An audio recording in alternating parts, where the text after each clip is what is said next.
salaamaaleykum dal leen ak jàmm ci Xarala Academy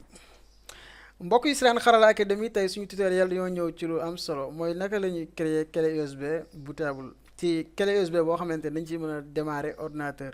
mais tey système bi nekkul système mu Windows mais système Linux lay nekk ci Linux yooyu ñu ngi si taamu tey Ubuntu voilà. ñun defoon nañ benn vidéo boo xamante ni da doon wax ci Windows ak noo koy defee boo ñëwee ci chaîne bi rek boo duggee di nga gis mii nii Xarala Academy voilà nga abonné ci chaîne bi. ok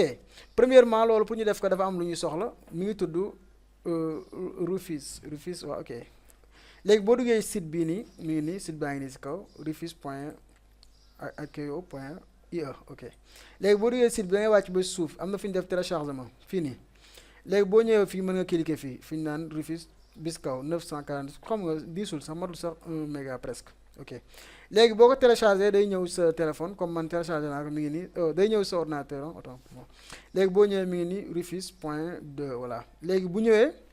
nga cliquer ok léegi cliquer naa fi day xool ba xam gis nga amul benn clé USB bu si nekk xaaral ma branché sama clé USB ngeen xool ok cool léegi branché naa sama clé léegi mu gis ko bu ko gisee rek fii lay ñëw fii lay affiché ok ñu xaar tuuti mu gis clé bi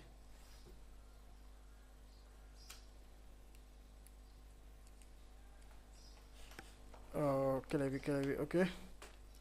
léegi branché naa clé bi xaar voilà mi ngi nii clé baa ngi nii no label disk léegi bu clé bi ñëw li lay njëkk a indil mu ni clé bi dañ ko bëgg a def Ubuntu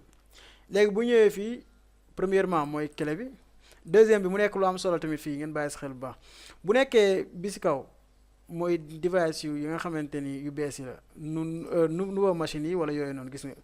mais bu nekkee nag yow xamoo sa machine ban la mën nga ñëw si bii nii MBR bi wala par kii léegi ba pare si boobu FAT32 mën nga ko bàyyi wala nga def ko NTFS 2 mais FAT32 mooy par défaut bul neex bàyyi ko si mooy FAT32 léegi boo paree foofu fii nii mën nga bàyyi fii yëpp mën nga bàyyi nii formaté pour nga formaté ko nga def nii fii tamit nga bàyyi ko nii fii nga bàyyi nii boo paree si loolu lépp nga bës démarrer léegi day démarrer mu daal dem ba agsi ba nekk à 0 nga bës ok léegi ma wan la ni man def naa ko ba pare